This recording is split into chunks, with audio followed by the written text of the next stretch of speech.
नमस्कार. 2016 रोजी पनवेल महानगरपालिकेची स्थापना झाली आणि ही महापालिका जबरदस्तीने जनतेवर लादली गेलेली महानगरपालिका आहे. महापालिका लादली गेली तर गेली, पण मालमत्ता कर रूपी जिझिया कर पण लागू केला गेला आणि ह्या जिझिया कराला खारघर कॉलनी फोरमनी गेल्या 2 वर्षापूर्वी विरोध केला, आंदोलन केले, मोर्चे केले, जनजागृती केली. ॲज अ रिझल्ट आज 9% लोकांनी टॅक्स भरलेला नाही आणि आपण हा अवाजवी, बेकायदेशीर, दुहेरी पुरोलक्षी प्रभाव लावलेला कर त्याला विरोध करत आलेलो आहोत. आणि ह्याच्या विरोधामध्ये मान्य उच्च न्यायालयामध्ये आपल्या 5 याचिका दाखल होत्या.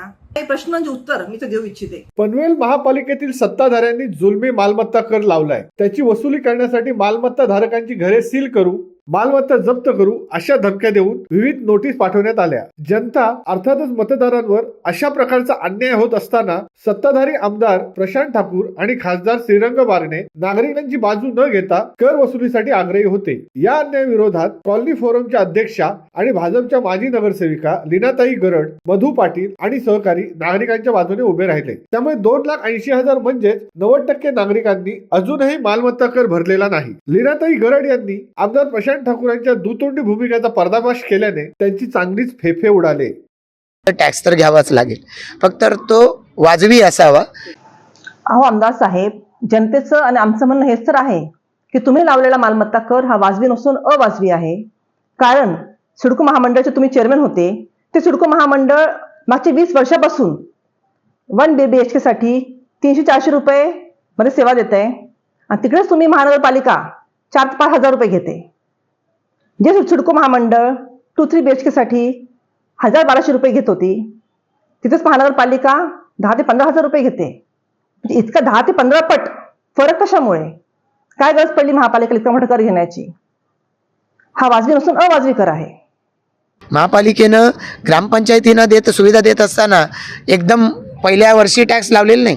त्या ग्रामपंचायती आहेत तिथं सुविधा दिलेल्या नाहीत, म्हणून आधी 20%, मग 40%, 60%, 80%, मग 100%, अशा पद्धतीनेच हळूहळू टॅक्स वाढवत नेलेला आहे. आमदार साहेब, मग तुम्ही सिडको कॉलनीमध्ये एकही रुपया खर्च न करता कॉलनीवाल्यांना 100% कर हा पहिल्याच वर्षी तुम्ही का आकारला? ज्या पद्धतीने तुम्ही ग्रामपंचायतीमधील गावठाणातील 31,000 मालमत्ता धारकांना पहिले वर्षी 20%, मग 40%, मग 60 आणि 80 असा कर वाढवत नेला, त्यांना लाभ दिला, हा कायद्याप्रमाणे योग्यच आहे. पण हा लाभ सिडको वसाहतील खारघर, कामोठे, कळंबोली, तळोजा, खांदा कॉलनी, नवीन पनवेल ह्या वसाहतींना का दिला नाही? ते काय तुमचे मतदार नाही आहेत का? तुम्ही त्यांना अजूनही उपयोग समजता? हा दुजाभाव का? हा अन्याय का? मात्र ठीक आहे, काही प्रवृत्ती अशा असतात की त्यांना टॅक्सच भरावासा वाटत नाही, त्यांचं आपण काय करणार आहोत? आमदार साहेब, मागच्या आठवड्यामध्ये पनवेल महानगरपालिकेने प्रेस नोट काढली होती, ज्याच्यामध्ये 2,80,000 मालमत्ता धारकांनी अद्यापपर्यंत कर भरलेला नाही असा उल्लेख होता. तर हा कर जनतेला मान्य नाही आहे. त्यांना माहिती आहे की हा कर चुकीचा, बेकायदेशीर, अवाजवी आणि गाववाला, कॉलनीवाला भेदभाव करणारा आहे, दुहेरी आहे. म्हणून हा कर जनतेने भरलेला नाही आहे. कुठेतरी ह्या 2,80,000 मालमत्ता धारकांच्या प्रवृत्तीवर तुम्हाला संशय आहे का? ह्या 10 ते 11 लाख लोकांचे तुम्ही लोकप्रतिनिधी आहात हे तुम्ही विसरताय. पण मला असं वाटतं की टॅक्सच नको ही भूमिका काही योग्य असणार नाही. आमदार साहेब, तुम्ही बेकायदेशीरपणे डबल टॅक्स लावलेला आहे आणि टॅक्स लावताना गाववाला, कॉलनीवाला हा दुजाभाव केलेला आहे. आमची हीच मागणी आहे की तुम्ही 32% पैकी 12% जो की डबल टॅक्स आहे तो कमी करावा. त्याचबरोबर 129 अ कलमाचा जो लाभ तुम्ही 31,000 मालमत्ता धारकांना तुम्ही दिलेला आहे, तोच लाभ सिडको वसाहतील 2.5 लाख मालमत्ता धारकांना द्यावा. आणि जो तुम्ही अवाजवी मालमत्ता कराचा दर जो लावलेला आहे तो कमी करावा.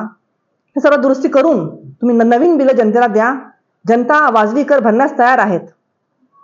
आणि हो, हे सर्व गोष्टी तुमच्या व महानगरपालिकेच्या अधिकारामध्ये येतात. म्हणून कुठे सुद्धा इथे महाराष्ट्र शासनाची परवानगी घेण्याची गरज नाहीये, हे मी तुम्हाला आवर्जून सांगते. शिवसत्ता टाइम्स न्यूज ब्युरो, खारघर. दे धडक बेधडक वृत्त देणाऱ्या आपल्या शिवसत्ता टाइम्स न्यूज चॅनलला लाल बटन दाबून सबस्क्राईब करा आणि बेल आयकॉनला क्लिक करायला विसरू नका.